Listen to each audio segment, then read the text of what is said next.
everybody, and welcome back to my channel for this Monday morning, afternoon or evening across the world where you may be at. And today it is a BBC article. I'm going to show you from the beginning. Thames Valley police officer sacked after kneeling on man's head. And as we'll scan down, you'll find out why I'm talking about this story and why it's made me quite angry. A police officer found to have knelt on a autistic teenager's head and punched him in the face has been sacked. Thames Valley Police former PC Oliver Downing was sent with other officers to deal with a reported fight near a petrol station in Slough, Berkshire. He was found to have punched a father and son who he had wrongly believed had been involved in the incident. An independent panel found the former officer's use of force was unnecessary and disproportionate.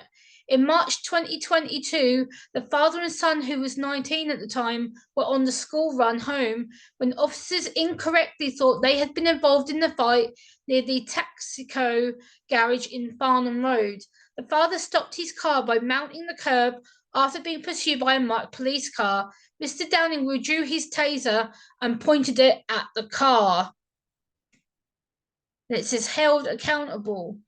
His autistic son got out, and Mr. Downing and the other officers took him to the floor, fearing that he was armed. The panel found Mr. Downing punched him in the face and pushed down on the side of the son's face with his hand before replacing that with his knee so that he could be handcuffed. He also punched the father in the lower back to allow him to be handcuffed. The pair were searched but found to be innocent and then freed. Mr. Downing had previously been given a written warning for using police resources to check on his former partner for a non-policing purpose, as well as sending unwanted and unwarranted messages to them. In a statement through their solicitors, the father and son said they hope that the case will serve as a reminder that anyone can be held accountable for their actions. They said also they hope that any police interactions with people with disabilities are considered as appropriate measures are taken as a result. So I'm now going to share the statement by the solicitors who were defending the family. As you can see here, they are called Duncan Lewis. It says police officer sacked for assault on Asian father and his autistic son. Case brought by Duncan Lewis on the 13th of March. And it goes on to say, a police officer has been sacked for an assault on an innocent Asian father and his autistic son after a case was brought by Duncan Lewis Scissors on behalf of the family. PC Oliver Downing of Thames Valley Police punched our client in the face and knelt on his head before punching his father in the lower back on March the 8th, 2022. He and other officers had been responding to an incident at the nearby Taxico garage where two white males and one black male had been seen fighting. The family were left deeply distressed by this incident and uncertain what their options were before turning to Duncan Lewis Actions Against Public Authorities team, which managed to build a successful case thanks to their bravery in speaking out. The family said, we were pleased with the outcome of the misconduct hearing. Nobody should have to ever go through. Everyone deserves to be treated fairly, equally, with respect, even people that have fallen foul of the law. Public safety must and has to come first every time. We hope that this will serve as a reminder that anyone can be held accountable for their actions, and hope that any police interactions with people with disabilities are considered and appropriate measures are taken. We hope that this will help us to find some closure. We'd like to thank our legal representatives, IOPC and Thames Valley Police, for the thorough investigation and their thorough transparency. After a 5-day misconduct hearing, the force used was found to be unnecessary, disproportionate and unreasonable. PC Downing's swearing at our client also led to a finding of disreputable conduct. The officer was found to have breached the standards of professional behaviour and thereafter culpable of gross misconduct. He was sanctioned to dismissal without notice, and his name was placed onto the police barred list. This means that he can no longer work as a police officer for any force within England and Wales. Our client and his father were travelling home from school on March 8, 2022, along Long Reddings Lane in Slough when PC Downing and two other officers began following them in a marked police vehicle. No sirens or blue lights were activated during the encounter. The father pulled his car over to the curbside as the police vehicle had almost been bumper to bumper with his car. PC Downing and other officers approached the near-side rear passenger seat of the vehicle. Our client had been sitting in that position.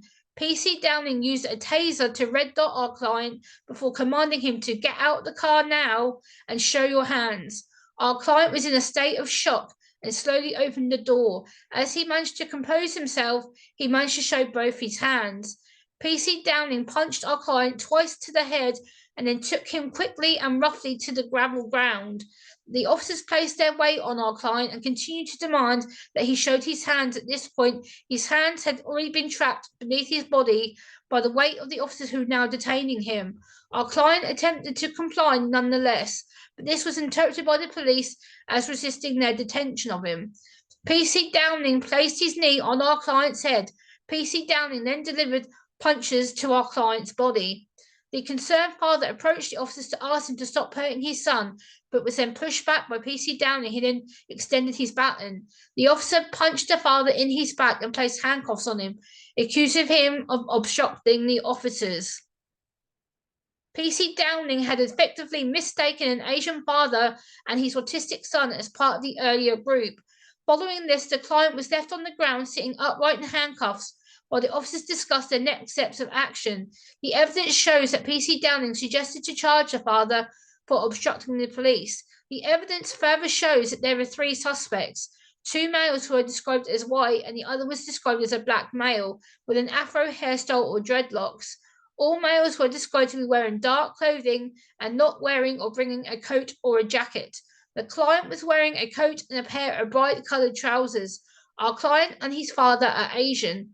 The appropriate authorities admit that PC Downing had lost self-control and professionalism at the heat of the moment, which was further evident by his swearing. The client was not given ample time to comply with the instruction. The client was compliant and non-resistant considering the shock he was experiencing as he'd been apprehended.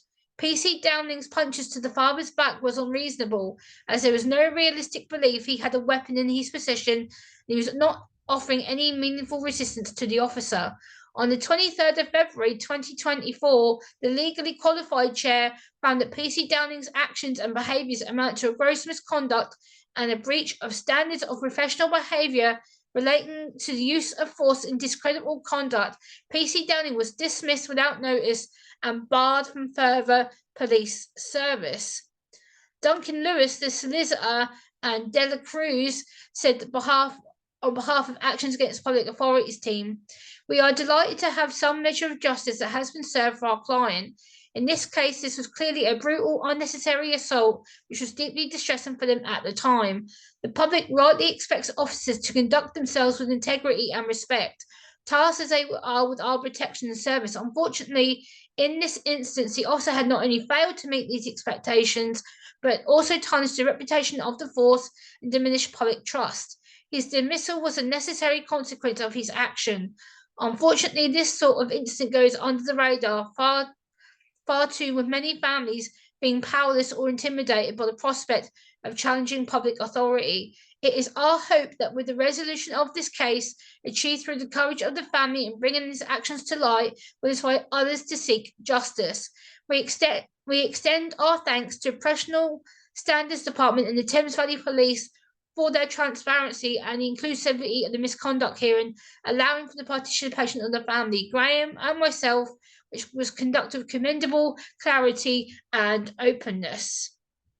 Top form. PC Downing has initially served in the Metropolitan Police since 2015 and then transferred to the Thames Valley Police in 2018. Christine De La Cruz has been instructed by the family to represent them in this police complaint, with Duncan Lewis, legal director Graham Rothwell, supervising on the case. Christine handles a large range of cases, including false imprisonment, assault, battery, and misfeasance. She also assists in bringing claims of breach of human rights legislation and the Equality Act against the state and the police. She also represents bereaved family members in an inquest proceeding. Graham has assisted a wide variety of clients, many of whom are vulnerable, following negative experience at the hands of the state.